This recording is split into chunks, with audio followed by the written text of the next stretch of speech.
Hi, Mermaid Junkies. How are you? I hope you're doing well. I hope you had a fabulous, fabulous Valentine's Day.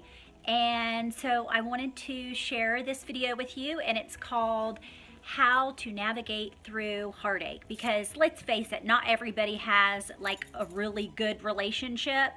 I mean, that's just a fact of life, right? Not everybody's with their soulmates. And even if you're with your soulmate, you know, you still sometimes don't have the perfect relationship. But anyway, so I was asked by one of my subscribers to shoot a video about heartbreak and heartache and how to get over someone when, you know, things have gone awry and the relationship's gone kaput.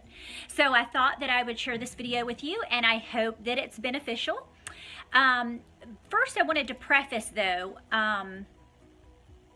the one thing before I get to the different tools of how to navigate through the heartache and the heartbreak, is to be mindful that the relationship that you're in or that you were in was beneficial for your growth. So don't ever I know I've heard people say things before like, oh, I can't believe I wasted 5 years on that guy or that girl or whatever. And they feel like as if the relationship was really something that they wasted their time on. But I really, truly believe that every relationship is basically a soulmate relationship, in the sense that when we get into relationships with people, it's basically a very useful tool as far as like if it goes awry, right? And you break up and stuff, that the contrast in that relationship that you discovered and realized is completely beneficial for your expansion and your growth. So don't ever count yourself out by saying, oh my God, I can't believe this happened. I spent 5 years with this girl or guy and all for what, you know, maybe you we're going to get married to them or whatever. I mean, it could be any number of any number of things. But anyway, just remember that everything in your life is never a mistake. Nothing that you ever go through or ever experience is ever a mistake. Everything is so beneficial for you. Even in the relationship that you're in now, if it's not going so well, or you're having, contrasting moments in your life in other areas, not in your relationship, that everything is beneficial for your expansion. And so I try to always remember that, because especially like for me, being married for 24 years, I mean, can you imagine like thinking, oh my goodness, I spent, I could have easily said, oh, I wasted 24 years on the fact that I was married to this person and it just didn't end up working out. Because what it does is it causes you to have a sense of, regret.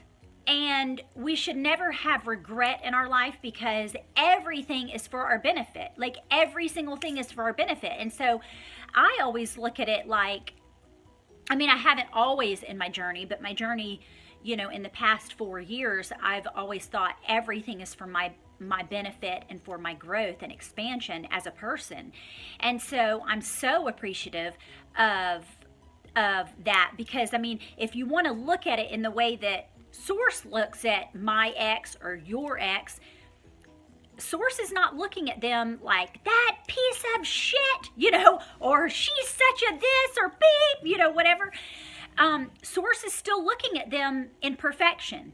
And so even though it didn't work out, I have to, in order for us to make peace with our past relationships, and I know it's a process, you guys. I'm not saying that, right out of a relationship, you're going to be like, oh, it's all flowers and, daisies and whatever, but, jumping through the fields of lilies and you're happy about, the breakup. Because I completely understand you're going to have those moments where you're mad as hell and you're angry and you want to get revenge or whatever the case is, or you're completely heartbroken and you feel like, oh, I can't eat for days because I'm so sad about this. Like it wasn't your doings. Like maybe they broke up with you and it wasn't the other way around. That somebody else may have wanted this breakup and not, the other person in the relationship may have wanted the breakup and not you. So that makes it even a little bit more difficult. But like I said, going back to my relationship with my ex-husband, is that I am so appreciative now that I was married all that time, and that I can really look upon that experience as a way that it showed me so many things. So basically, I'm appreciative to my ex because he really, because of us being so aggravated with one another and so irritable and so many contrasting moments, that it made me realize the things that I really did want in a relationship and the things that I really didn't want in a relationship. And so it taught me so much. And so then when you're getting into the next relationship, you have learned through those contrasting moments of like all that shit's going in your vortex, and you're like, okay, well, I really want a super, super honest person. Like almost out of fault, I want an honest mate, right? And so what's happening is collectively you're gaining all of this experience from the particular relationship that you were just in. And in the meantime, when you guys are fighting or you're at each other's throat, you're throwing all of these different things that you know that you want in your life, in a relationship, into your vortex. And so the universe will help, Source will help to bring that to you in your next relationship. But here's the kicker, okay? Here's the one thing, that the only way that this is going to happen, and I'm going to suggest another video that's entitled, Are You an Ariel or a Pirate? And it's a really good video, and it's speaking about the mirror reflection of yourself and why you get into a relationship that you do. So look that up on my channel. I will put the link below for you in the description box. But check out that video, because you don't want to go head into another relationship after this one, because a lot of people rebound, and because they want to forget about that particular person that they just had a relationship with and it's broken up now, they want to jump underneath someone else. And I understand that, and maybe you need to do that a couple of times, and that'll help you kind of gather a momentum.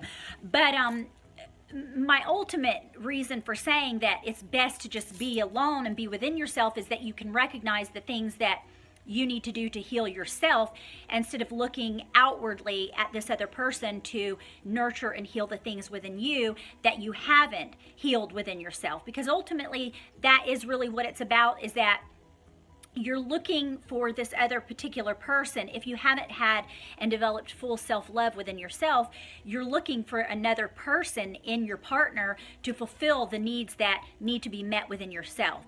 And so anyway, so look that video up, Are You an Ariel or a Pirate? It's a really good one, and I'll put the link below, like I said before.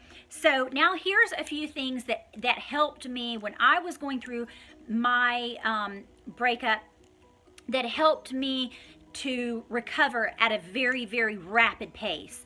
Now, I'm just going to give a few steps. I'm sure there was other ones, and maybe I can remember some other ones later on, but I'm just going to go through the ones that really were predominantly in the forefront of when my relationship sunk like a ship, okay?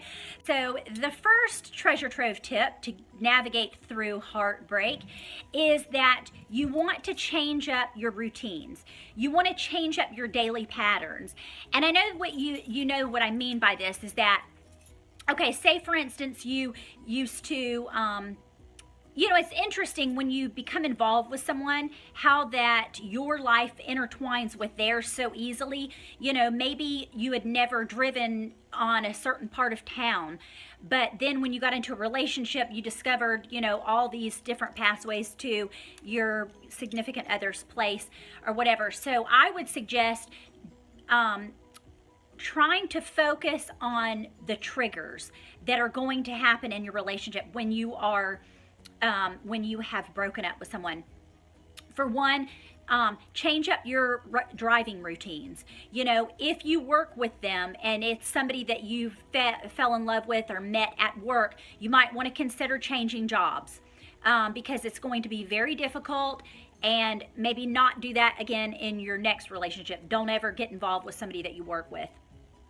So Another thing is if you know there's certain songs or there's certain places and events that you would go to with that particular person, you need to not go there or change up those patterns, or maybe just take a little hiatus from those particular events or those particular places that you would go to. You know, maybe you always went to the movies with them on a Friday night. Well, don't go on a Friday night with your girlfriends. Don't do the things that you did with your particular significant other, because it's going to just trigger memories. And what you want to do is you want to eliminate the memory aspect of the relationship. That sounds kind of harsh, but we don't live in the past. You know what I'm saying? Source doesn't live in the past. No one lives in the past. We're all expanding, going forward. So what you need to do is, like, if you hear songs or you had songs downloaded on your iPod, don't listen to those songs. It's just going to take you into a place you don't want to go, and then you're going to end up in a ball of heap of tears on the floor in the corner on the kitchen floor. You know, don't do that. And I know that some of these things may seem like a little difficult, but once you learn to control your thought processes, you'll understand, like, oh, I know that's a trigger. There's certain artists that my ex and I used to listen to, and I do not listen to them. You know, I mean, I do sometimes now because it doesn't affect me. I've completely moved on and things like that. But especially in the very beginning stages of a breakup, do not do those things and those particular things that you did with your significant other, because it just takes you down a path that is going to be more difficult for you to, you know, move past the heartbreak. Another thing that I would suggest is perhaps, and this might be a tough one for people, is to get off social media. Now, social media can be a very difficult thing, because especially you're going to be prone to want to, unless they've blocked you, you know, on social media. I know this sounds like completely juvenile, but even for me, it was a place that was not a refuge place for me. So I pretty much I would still post stuff on my fan page because, you know, I had fans and stuff, but I completely had to block. And I still have a lot of people blocked that were a part of my previous relationships. You know, I'm not friends with a lot of those people that were group friends, you know, collectively as a couple. Like, was it a couple friend? You know, a husband and wife, and you're friends with them, you guys always did stuff and everything. You might have to reconsider, you know, was it your spouse or your significant other's friend before yours, or was it your friend? Because ultimately they're going to take sides. Just letting you know, this is a 411, and I'm sure if you've experienced heartbreak before, you know. And you might think, oh, you know, no, we can still be friends, and it's not going to be, you know, but why would you want to do that to yourself and torture yourself and make it more difficult for a heartbreak? I mean, and for your healing process to begin and get going and be strong, when you're trying to hang on to all these things, it's just going to do you more harm than good. And so I know that sounds a little harsh from me, but I'm just giving my experience of how it's easy to, because if you can control your thoughts, you create your reality. Remember, I always tell you guys this, and my channel is all about loving you more than you love other people, especially even your soulmates or your significant other. You must take care of your own soul first before you can ever go outwardly to try to be of value to anyone else. And so that's what I'm all about, is focusing on you, not anyone else, but you. And so, so another one that I would like to suggest is that take this time to spend time with yourself. And, you know, if you need to go through all of these emotions, don't block out your emotions. And this is a big, big thing, okay? Do not ignore your emotions and your feelings by drowning them in habits or your vices. And I did a video last week about why we do the things that we do and why we have addictions and vices and things, because the most prominent thing that people are going to want to do is forget their problems or forget about heartache. I mean, stands the test of time that, if you're feeling terrible or you just had a breakup, you want to go get drunk or go screw 5 guys or, whatever. I mean, and more power to you. You can do whatever you want if that's going to help you to get over the heartache. But just remember that it always comes back to you, and it comes back to you healing your spirit. And so you can't really heal if you don't feel your emotions and feel the anger and feel the resentment and go through all of those emotions. It's okay. And just maybe don't act on them. That's my one thing, is that when I was going through all of these emotions, you may have seen this on my social media, but I wrote a lot of poetry, like poems and stuff, and wrote songs, because that was very therapeutic and healing for me. And so I wasn't hurting anyone, but I was taking care and nurturing my own spirit. And so it's so important for you to do that. I mean, I understand if you want to go out and get drunk and you want to, whatever you want to do. But just remember that that's not ultimately going to solve the issue. That's not going to solve the heartache and make it go away. You're just going to wake up with a hangover and still heartache. And so I'm here to try to inspire you to go through it in a very, authentic way, in a transparent way, because that is how you really heal, is when you begin to love yourself and accept everything that's happened in your life. And so I hope that these things encouraged you or inspired you in some way. And if you have any other questions, just feel free to ask me on social media. I'm really active on my Facebook fan page, as well as not Instagram as much, and Twitter. I love Twitter too. So no, I take that back. I do love all social media because I'm a little social butterfly. But anyway, I hope these things helped you. And as always, I'm yours until my next swim. Bye. Ciao.